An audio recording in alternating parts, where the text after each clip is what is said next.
Good morning student, class 5th grammar lesson 4th सर्वनाम। जिन शब्दों का प्रयोग संज्ञा के स्थान पर किया जाता है उन्हें सर्वनाम कहते हैं। जैसे मैं, तुम, यह, वे, उसका, मेरा आदि। सर्वनाम के स्थान पर कैसे प्रयोग करेंगे? जैसे गोपाल एक अच्छा लड़का है, गोपाल प्रतिदिन नहाता है, गोपाल प्रातःकाल घूमने जाता है, गोपाल विद्यालय जाता है। ऊपर लिखे वाक्यों में गोपाल शब्द बार बार आया है जो कि पढ़ने में अच्छा नहीं लगता है।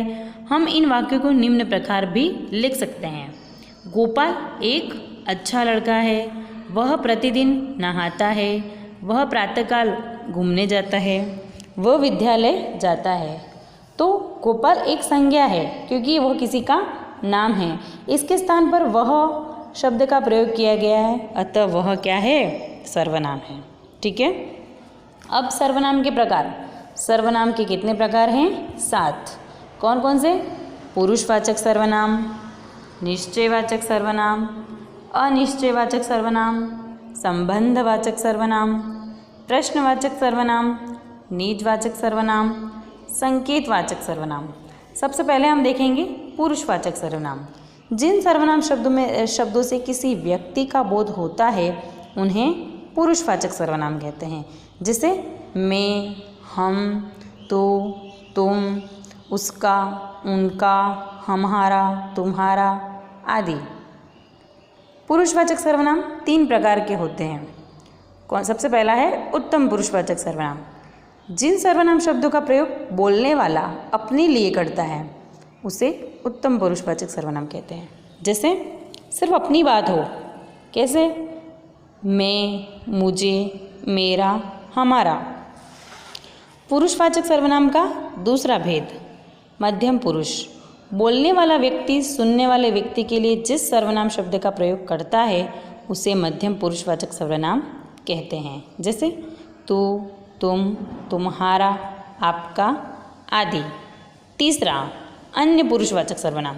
वे सर्वनाम शब्द जो बोलने वाले तथा सुनने वाले के अतिरिक्त अन्य किसी तीसरे व्यक्ति के लिए आते हैं अन्य पुरुषवाचक सर्वनाम कहलाते हैं। जैसे वह, वे, कोई, उसका, उनको आदि। अब सर्वनाम का दूसरा भेद देखेंगे हम, निश्चयवाचक सर्वनाम। नाम से ही स्पष्ट है निश्चय। जो सर्वनाम शब्द किसी निश्चित व्यक्ति या वस्तु का बोध कराते हैं उन्हें निश्चयवाचक सर्वनाम कहते हैं। जैसे वह यही पढ़ रहा है, इस वाक्य में वह निश्चयवाचक सर्वनाम है। तीसरा अनिश्चयवाचक सर्वनाम, जो निश्चय नहीं है। जिन सर्वनाम शब्दों से किसी निश्चित व्यक्ति या वस्तु का बोध नहीं होता है उन्हें अनिश्चयवाचक सर्वनाम कहते हैं। जैसे यहाँ कोई नहीं आया, पानी में कुछ पड़ा है। इन वाक्यों में कोई और कुछ क्या है? अनिश्चयवाचक सर्वनाम है। चौथा संबंधवाचक सर्वनाम।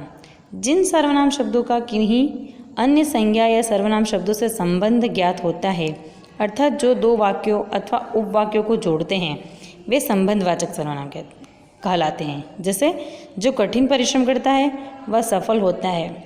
इस वाक्य में जो तथा वह शब्द एक व्यक्ति से संबंधित है, अतः जो तथा वह संबंधवाचक सर्वनाम है।